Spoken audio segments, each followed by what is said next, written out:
Le salut est réservé à tous les enfants, loué, loué.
Alléluia. Amen. On acclame très très fort le Seigneur Jésus-Christ.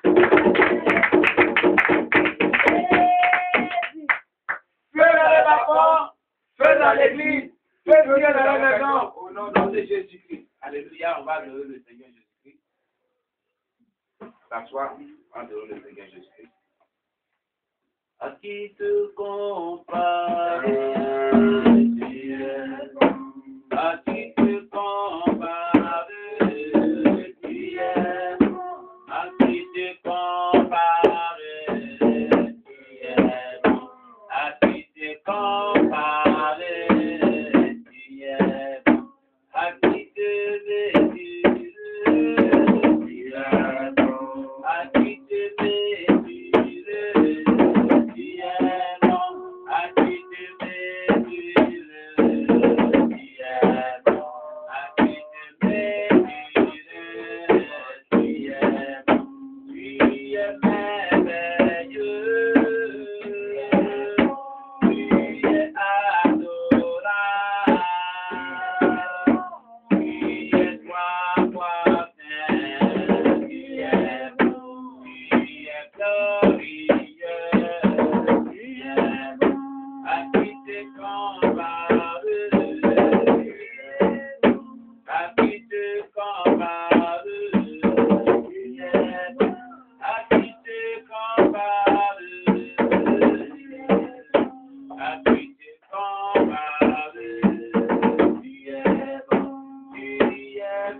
Célébrer, le louer à des cantiques, à des prières d'action de grâce. Au nom de Jésus-Christ, prions le Seigneur notre Dieu. Je te loue, je te rends grâce, Seigneur. Je bénis ton nom parce que tu es Dieu, parce que tu es riche. Je t'exalte parce que tu es puissant. Mon âme te bénit, notre Dieu. Mon âme te glorifie, notre Dieu. Mon âme t'exalte, notre Dieu. Gloire à toi, l'amour de Dieu. Sois béni, notre Dieu. Sois élevé, notre Dieu. Sois magnifié, Dieu des continues de grâce. Il y a personne qui a comme toi, Jésus-Christ. Il y a personne qui peut s'égarer à toi, mon Dieu, mon roi. Seigneur, nous, je te rends grâce, Dieu, mon roi. Je bénis ton nom. Tu es le grand de ton nom. Tu es le puissant de Jésus. Tu es tout puissant. Merci. Tu es éternel. Oh, c'est Dieu. Seigneur, tu es insondable. C'est Dieu. Seigneur, merci, mon Dieu, mon roi. Car tu es un personne, mon Dieu. Oh, Jésus, nous voulons te magnifier, te connaître. Te célébrons notre car tu te révèles, tu es notre Dieu. À Dieu qui est choisi, notre Dieu, une de ce que tu as dit, tu te révèles à nous. Gloire à travers ta parole. Et la louange de la gloire à toi la gloire, merci pour ma vie, la main, mon âme, merci pour ma famille. Merci pour notre nation, merci pour le corps de Christ. Merci, Seigneur, pour la décision des deux des fidèles. À toi, tu es la gloire et l'honneur. Merci encore ce matin pour l'occasion que nous avons de t'écouter et de t'entendre au nom de Jésus. Alléluia. Amen. On va prier pour la parole de Dieu. Seigneur, merci, je te bénis pour ta parole. Tu as dit au commencement que ta parole, la parole était Dieu, la parole était avec Dieu. Toutes choses ont été faites par elle. Rien de ce qui a été fait n'a été fait sans elle, mon Dieu, mon roi. Nous voulons écouter ta parole, Jésus-Christ. Nous te prions de nous instruire. Nous te prions de nous restaurer. Nous te prions de nous édifier. Seigneur, bénis ce message. Que tu voudrais que nous recevons de toi. Sois avec nous. Donne la compréhension de ce message. Et c'est vrai que nous puissions l'appliquer à notre vie. Au nom de Jésus-Christ. Amen. Alléluia. Amen. On acclame très bien pour le Seigneur Jésus. Alléluia. Amen. Que le nom de Dieu soit béni. Et puis dimanche passé, nous avons entamé un nouveau thème sur la tentation. Le thème, c'est la tentation. On venait définir le dimanche passé le thème sur le Saint-Esprit. Ce dimanche, nous avons vu le thème sur la tentation. Amen. Amen. Et qu'est-ce que nous avons dit de la tentation? Nous avons dit que Satan attaque chaque chrétien principalement par la tentation. Il concentre cette attaque dans deux domaines suivants. Premièrement, dans le désir du monde, il cherche à tenter le croyant à devenir absorbé par le système charnel. Les bénédictions matérielles deviennent un désir primordial dans sa vie, deviennent un désir principal.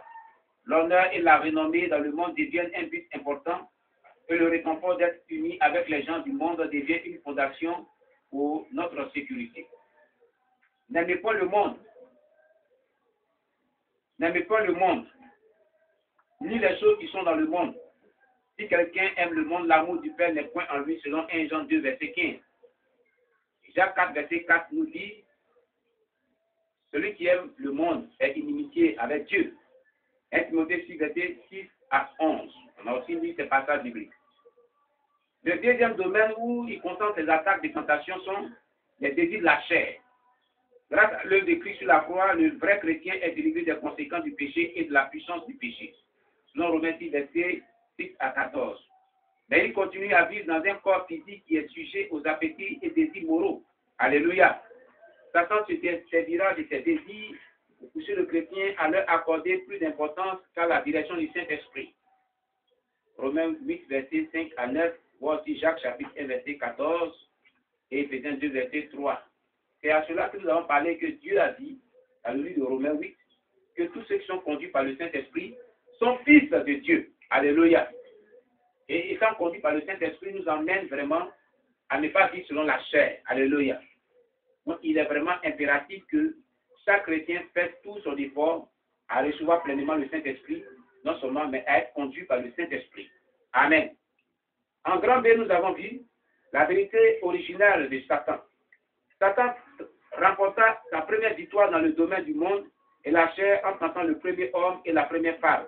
Ces pratiques demeurent les mêmes aujourd'hui.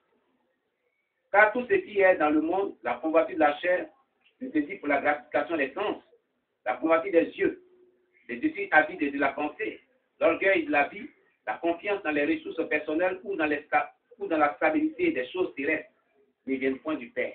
Alléluia. Mais viennent du monde. Alléluia. Selon 1 Jean 2, verset 16.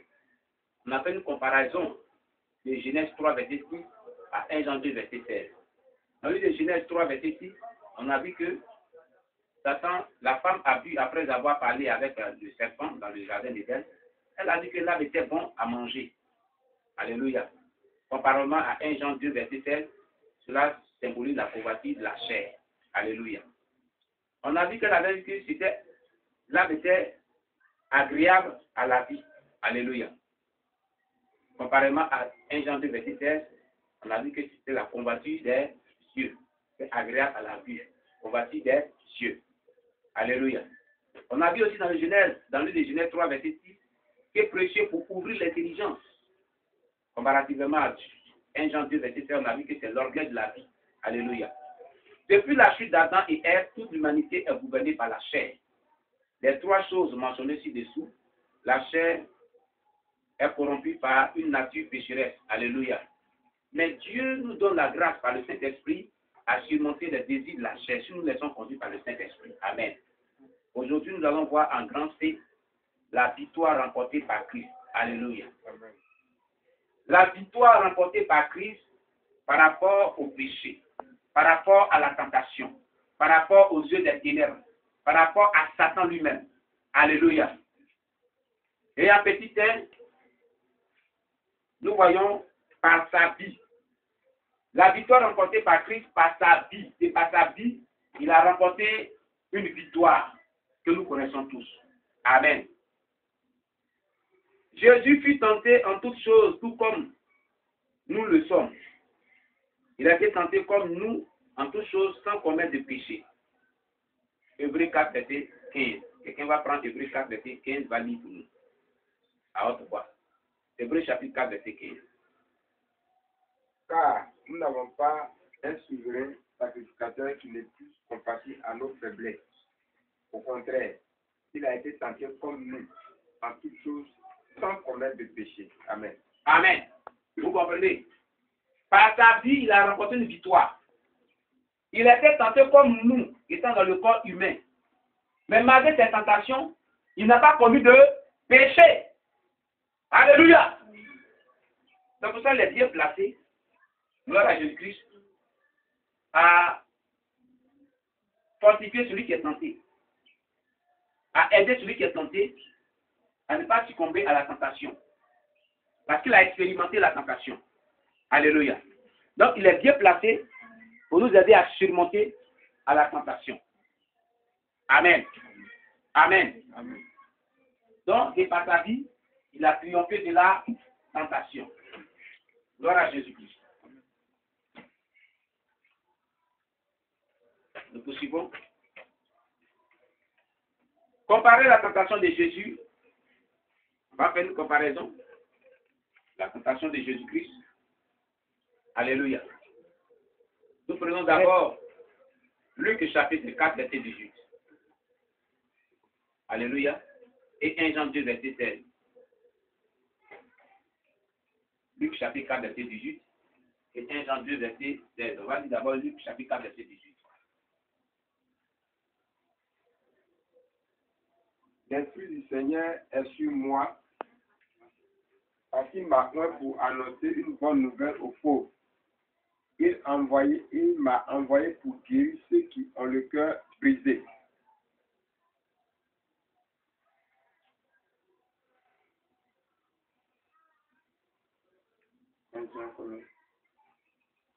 Oui. 1 Jean 2, 16. 1 Jean 2, verset 16 maintenant. Car tout ce qui est dans le monde, la convoitise de la chair, c'est ça. Car tout ce qui est dans le monde, la convoitise de la chair, la convoitise des yeux, l'orgueil de la vie, ne vient point du Père, mais vient du monde. Amen. Que Dieu soit loué. Gloire à Jésus-Christ. Nous allons faire la comparaison. Amen. Pour voir ce qui s'est passé. Que Dieu soit loué.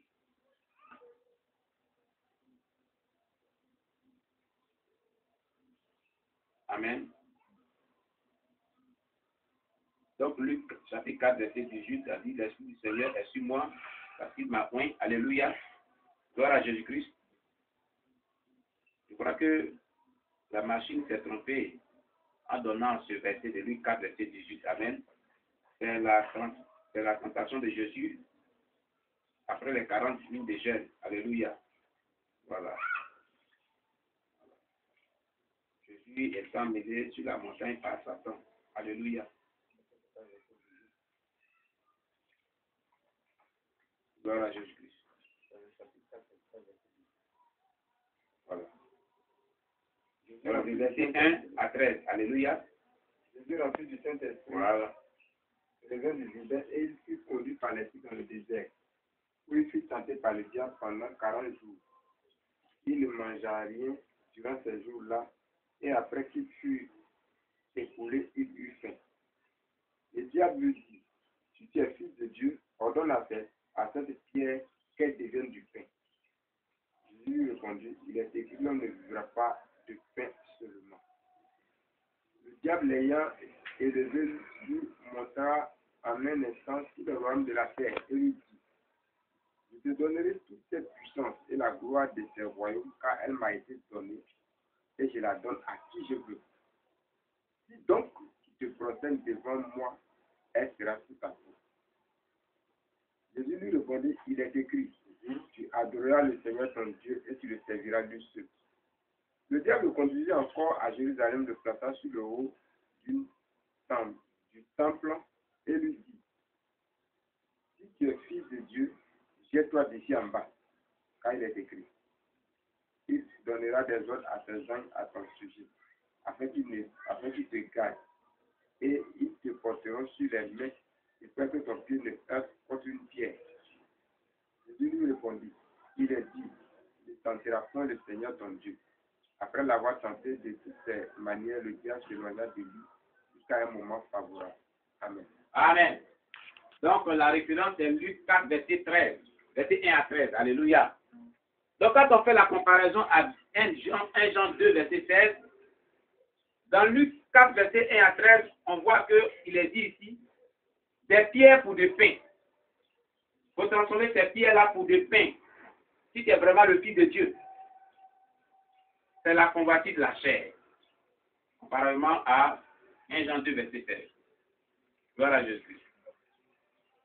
Je te donnerai tout le royaume de la terre. C'est la convoitise des yeux. Selon, si on compare cela à 1 Jean 2, verset 16. Il le transporta au sommet du temple. Alléluia. C'est l'orgueil de la vie. Amen. Donc Jésus lui-même aussi a été tenté. Amen. Il pouvait succomber aussi au péché. Qu'est-ce qui a fait que Jésus a triomphé là, la tentation? C'est que Jésus était rempli du Saint-Esprit, non seulement, mais il venait de sortir d'un moment de jeûne et prière. Amen. Quand tu jeûnes beaucoup, tu pries beaucoup, tu as une vie de prière beaucoup, alléluia, suivi d'études de la parole de Dieu, cela t'amène vraiment à triompher des tentations de l'ennemi. Amen. Ça fait de demander aux chrétiens d'avoir une vie spirituelle soutenue par le jeûne personnel, par une vie de prière personnelle et par une vie d'étude personnelle de la parole de Dieu. Alléluia. Afin de pouvoir résister aux tentations et triompher aux tentations du diable. Un chrétien en temps normal doit avoir une vie spirituelle soutenue par le jeûne et la prière et l'étude de la parole de Dieu de manière personnelle. Ce qui va l'amener à triompher de l'ennemi. Amen. Amen. Amen. Voilà. Mais aujourd'hui, les chrétiens n'ont pas cette vie-là. Ne mènent pas cette vie-là. Ça fait qu'ils succombent si facilement à la tentation et au projet du diable dans leur vie. Amen. Petit 2. Jésus a triomphé de la tentation. On a dit tout à l'heure, ça, ce qu'on vient de voir, c'est pas. Il a eu la victoire. La victoire, en grand, on est en train de voir la victoire remportée par Christ. Et on a vu par sa vie. Deuxièmement, on va voir par sa mort et sa résurrection. Alléluia. Par la mort de Jésus-Christ et sa résurrection, il a remporté une victoire sur Satan. Alléluia. La foi qui reçoit l'œuvre de Christ délivre le chrétien de la puissance et de la domination du péché sur lui. Alléluia. La foi qui reçoit l'œuvre de Christ. Si ta foi reçoit l'œuvre de Christ à la croix, c'est-à-dire ta mort à la croix, ta résurrection à la croix, va te délivrer de la domination du péché. Si tu crois à la mort et à la résurrection de Christ, véritablement dans ton cœur, tu ne peux pas vivre dans le péché. Amen. Nous prenons Romains 8, verset 9. Romains chapitre 8, verset 9.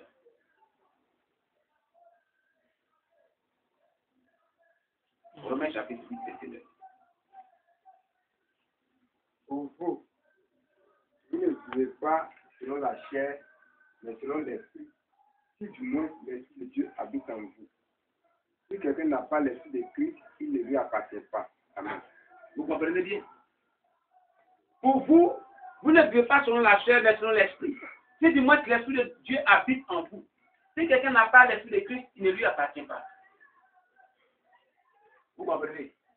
Si quelqu'un n'a pas l'esprit de Christ, il ne lui appartient pas. C'est-à-dire que si tu n'as pas le Saint-Esprit, tu n'appartiens pas à Christ. Car c'est le Saint-Esprit qui est l'esprit de Christ. on ne vit pas selon la chair, on vit selon l'esprit. Si au moins l'esprit de Dieu habite en nous, forcément on va mener une vie selon l'esprit de Dieu.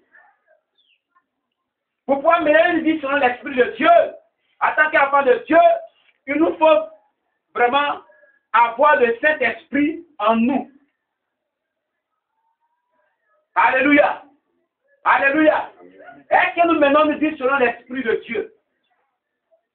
Est-ce que nous menons notre vie selon le Saint-Esprit? Voilà ce qui est important dans la vie chrétienne. Vous ne pouvez pas vivre selon la chair. Vous ne pouvez pas vivre dans le péché. Vous triomphez sur le péché. Il nous faut vivre selon l'Esprit de Dieu. Alléluia. Amen. Il nous faut vivre selon l'Esprit de Dieu. Mais pour pouvoir vivre selon l'Esprit de Dieu, il faut avoir l'Esprit de Dieu en soi-même. Alléluia. Amen. Nous n'avons pas l'Esprit de Dieu. Nous n'appartenons pas à Dieu. Amen. Amen. Vous ne vivez pas selon la chair, mais selon l'Esprit. Si du moins l'Esprit de Dieu habite en vous. Si quelqu'un n'a pas l'Esprit de Christ, il ne lui appartient pas. Lisez le verset 14 de Romains 8. Vous voyez que c'est similaire. Car tous ceux qui sont conduits par l'Esprit de Dieu sont fils de Dieu. Ah! Car tous ceux qui sont conduits par l'Esprit de Dieu sont fils de Dieu. Si quelqu'un n'a pas l'Esprit de Christ, il ne lui appartient pas. Pour être conduit par l'Esprit de Dieu, afin que tu sois fils de Dieu, il faut avoir l'Esprit de Dieu en toi. Bien aimé, il est important que nous cherchions ardemment l'Esprit de Dieu. Il est important que nous cherchions ardemment le Saint-Esprit. Il est important que nous nous laissions conduire par le Saint-Esprit en toutes choses. Amen. Amen. Car cela marque notre identité en ce qui concerne les fils et les filles de Dieu. Amen. Que Dieu soit béni. Il est maintenant libre de choisir ou de vivre en obéissant à Dieu.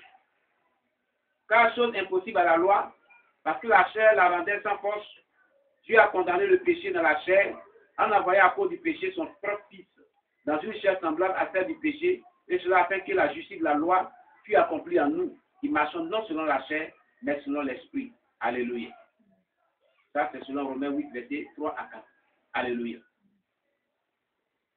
Dieu, la Bible dit ici, dans ce passage qu'il vient de dire, que Dieu a envoyé son fils à cause du péché, dans une chair semblable à celle du péché, et cela afin que la justice de la loi fût accomplie en nous, qui marchons non selon la chair, mais selon l'esprit.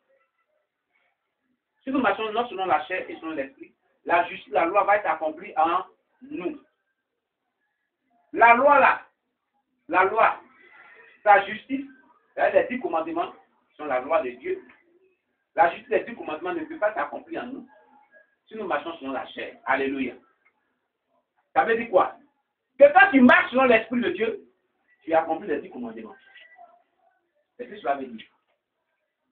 Que toute personne qui est conduite par le Saint-Esprit accomplit les 10 commandements de Dieu. Que la seule manière de pouvoir accomplir les 10 commandements de Dieu, c'est de se laisser conduire par le Saint-Esprit tout le temps de nos vies sur la terre. Amen. Amen. Est-ce que ce verset-là?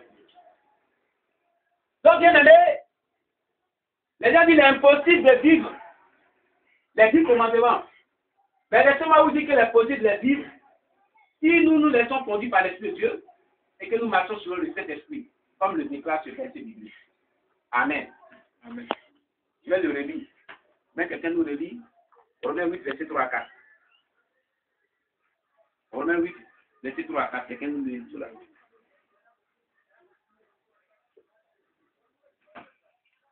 Romains chapitre 8, verset 3 à 4.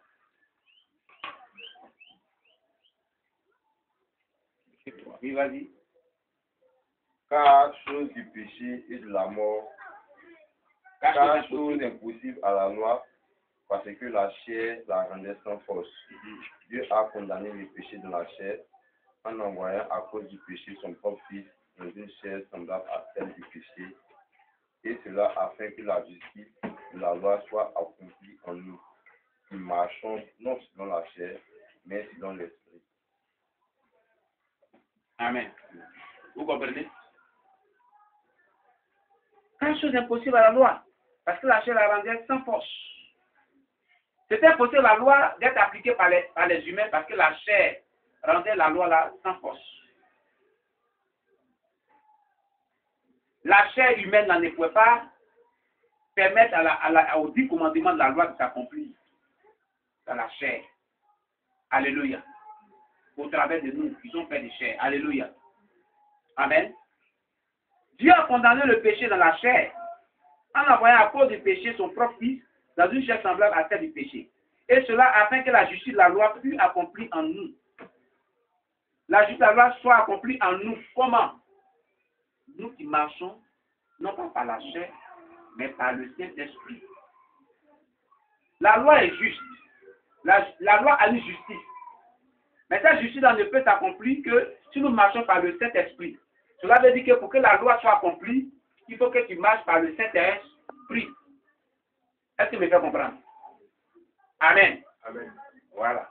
Parce que beaucoup ont dit que non, il est difficile d'accomplir les 10 commandements qui formulent la loi de Dieu. Mais les 10 commandements sont possibles si nous marchons par le Saint-Esprit, déclare ce verset biblique. Amen. Voilà. En grand D, la victoire constante du chrétien maintenant. On vient de voir la victoire de Jésus-Christ. On va voir la victoire constante du chrétien. Amen. Gloire à Jésus-Christ. Gloire à Jésus. Amen. La victoire constante du chrétien. Grâce à cette grande victoire que Christ a remportée pour nous, le chrétien peut maintenant vaincre toutes les attaques de l'ennemi. Voici 7 clés pour une victoire constante. Alors voilà 7 secrets pour une victoire constante du chrétien. Mais la victoire du chrétien provient de la victoire que Christ a remportée sur Satan. Amen. Notre victoire, tout tire sa source de provenance de la victoire que Christ a remportée sur Satan. Amen. Premièrement, il faut savoir que la victoire a déjà été gagnée. Amen. Quand tu es confronté aux forces du mal, à la maladie, aux envoûtements, au péché, tu succombes, tu es attaqué par les sorciers, par les satanistes, dis-toi que la victoire est déjà accordée par Jésus-Christ depuis la croix du Calvaire. Donc ce qui se passe là, c'est pour que le nom de Dieu soit glorifié.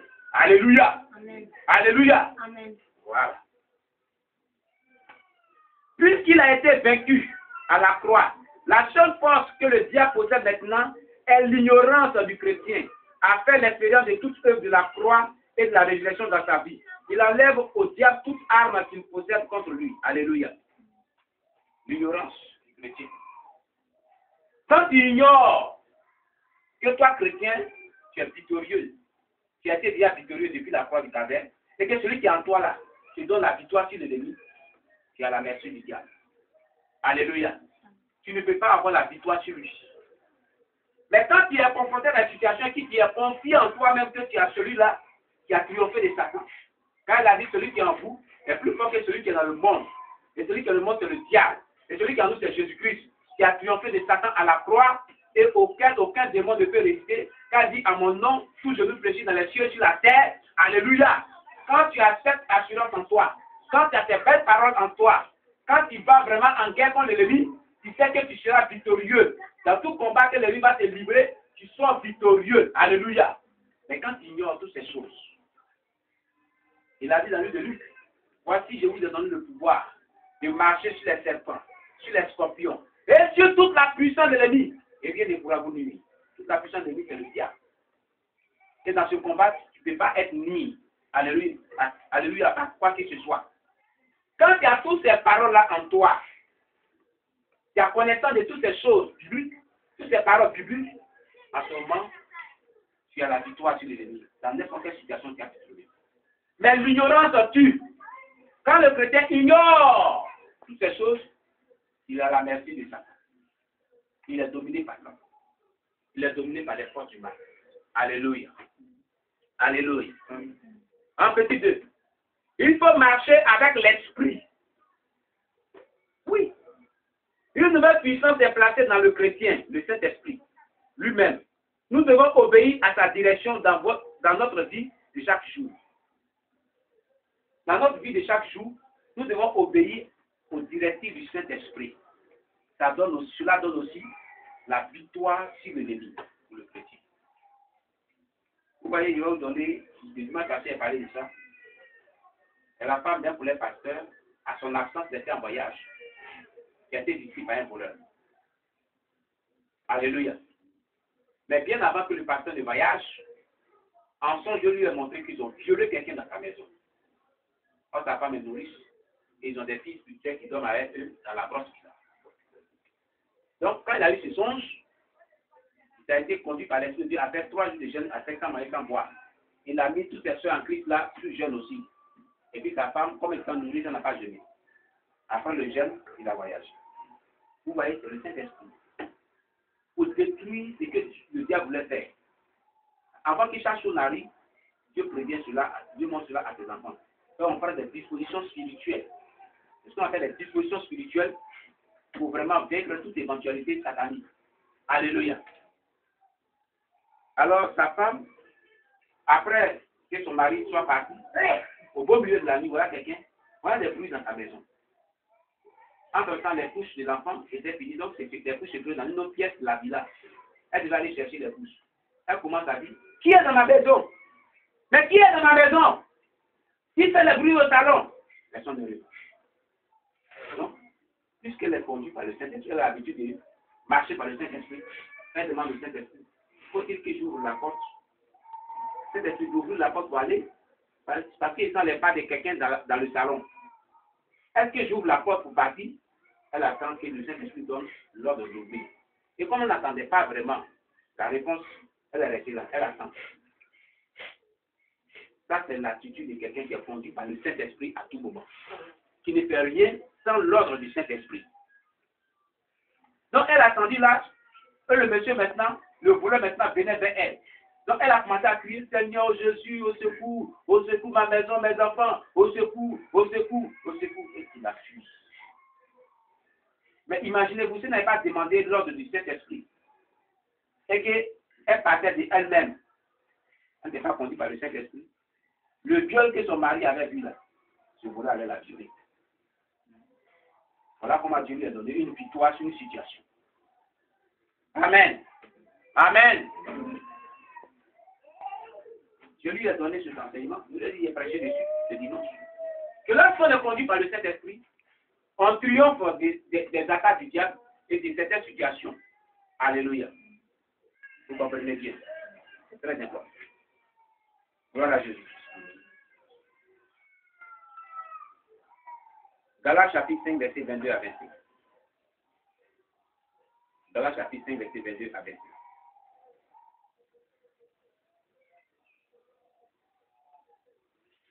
La Bible nous dit, mais le fruit de l'esprit, c'est l'amour, la joie, la paix, la patience, la bonté, la bénignité, la fidélité, la douceur, la tempérance. La loi n'est pas contre ces choses. Ceux qui sont à Jésus-Christ ont crucifié la chair avec ses passions et ses désirs. Si nous vivons par l'esprit, marchons aussi selon l'esprit. C'est par le Saint-Esprit que nous sommes en vie.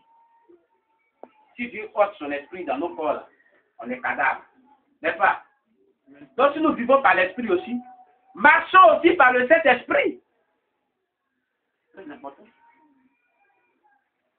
Mais si nous ne marchons pas par le Saint-Esprit, ce n'est pas bon à ce moment. Alléluia. Ce n'est pas bon à ce moment. Gloire à Jésus-Christ.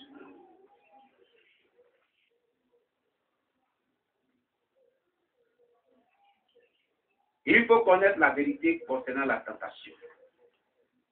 Concernant la tentation, il faut connaître la vérité. Alléluia. Jacques chapitre 1, verset 15 et Genèse chapitre 4, verset 10 à 7. Jacques chapitre 1, verset 15 et Genèse chapitre 4, verset 10 à 7. La tentation n'est pas un péché, mais c'est l'acte de céder à la tentation qui est un péché. C'est ce que vous devez retenir. Quand tu es tenté, tu n'as pas péché. Mais si tu cèdes à la tentation, c'est en ce moment que tu pêches maintenant. Voilà la vérité que nous devons comprendre sur la tentation. Être tenté, ce n'est pas péché. Mais céder à la tentation, c'est péché. Quelqu'un nous lit Jacques chapitre 1, verset 15.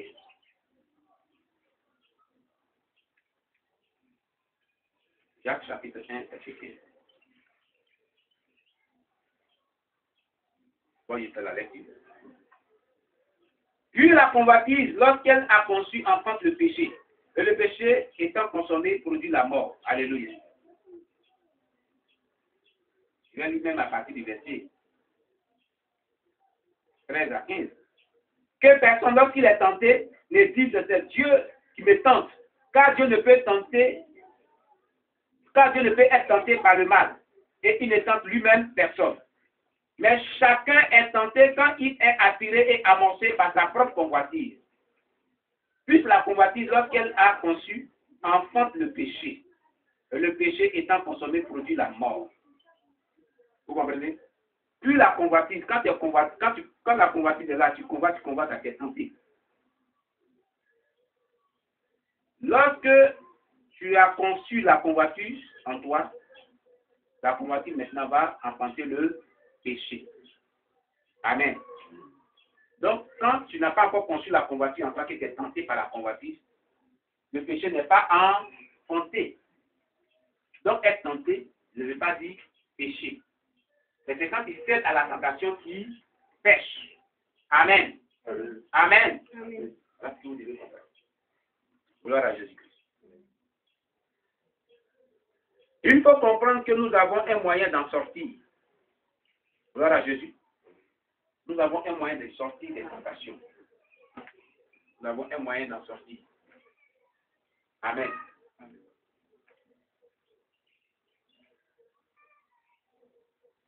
Et dimanche prochain, nous allons voir le moyen de sortir de la tentation. On va s'arrêter là.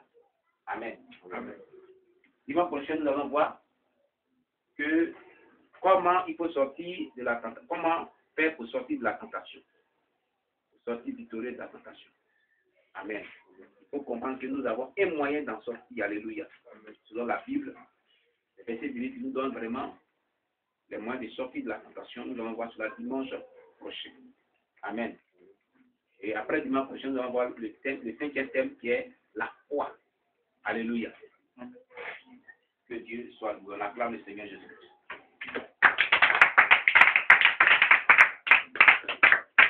Bien aimé, nous allons prier en fonction de cette étude. Mais avant cela, je voulais vraiment poser une question. Qui a une question d'incompréhension sur tout ce qu'on vient de voir, qui n'a pas compris quelque chose, je voudrais vraiment demander pourquoi l'esprit d'avantage sur la tentation. Une question d'incompréhension sur la tentation. peut mieux être expliqué. Peut-être qu'on lui explique mieux la tentation. Ou bien qui a compris la tentation, qui a compris quelque chose qui l'a beaucoup touché. Qu'est-ce que tu retiens de ce paragraphe, de ce thème qu'on vient de voir? Amen. Qu'est-ce que tu retiens? Oui, le conseiller?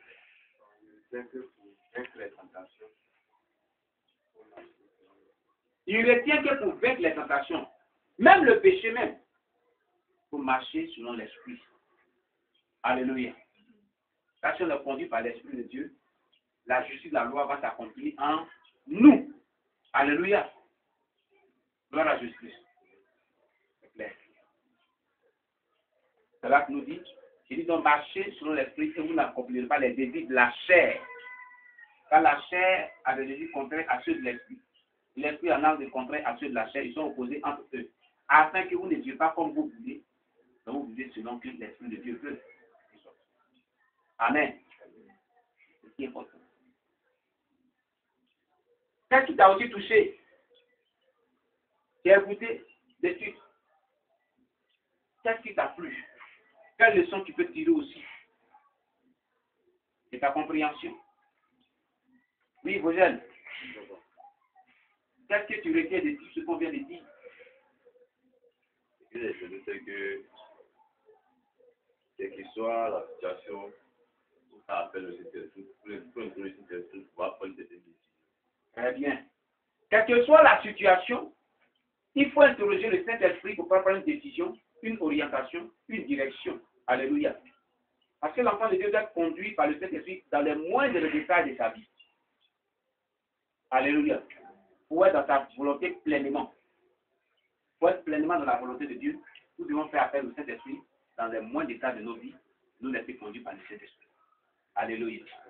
Cela est très important. Nous devons le savoir aussi. Gloire à Jésus. Bien-aimés, nous allons prier le Seigneur et demander à Dieu de nous laisser conduire par son Esprit, afin de pouvoir triompher des tentations et triompher même du péché. Prions le Seigneur notre Dieu. Merci Jésus-Christ pour ta parole que nous venons d'écouter. Nous te recommandons nos cœurs, nos vies. Aide-nous, éternel Dieu, à marcher selon ton esprit. Aide-nous à nous conduire, à être conduits par le Saint-Esprit à tout moment. Jésus-Christ, d'abord pouvoir marcher par ton esprit, afin de triompher de la tentation, afin de vivre selon ta parole, notre Dieu, et de plus agir selon ton esprit, Dieu. De nous te glorifier, notre Dieu. Seigneur, je te prie, mon Dieu, mon roi. Aide-moi à triompher de la tentation. Aide-moi à être conduit par le Saint-Esprit. Aide-moi à vivre, mon Dieu, mon roi, je suis dans l'élection de ton esprit saint. Pour triompher du péché, mon Dieu, mon roi, et être pleinement dans ta volonté à tout moment. Et bien, Dieu, nous sommes de gloire à toi, la joie. Sois loué, sois béni notre Dieu. Sois glorifié notre Dieu, notre sauveur. Nous puissions de l'esprit. Afin que je gloire à toi, je conduis par l'esprit. Béni soit tu pendant les tentations, je ne passe pas ce que je veux. Mais je agis vers l'esprit de Dieu. Pour la gloire de ton nom de Jésus. Et pour que je puisse demeurer attaché à toi. Amen à toi au nom de Jésus. On acclame le Seigneur Jésus.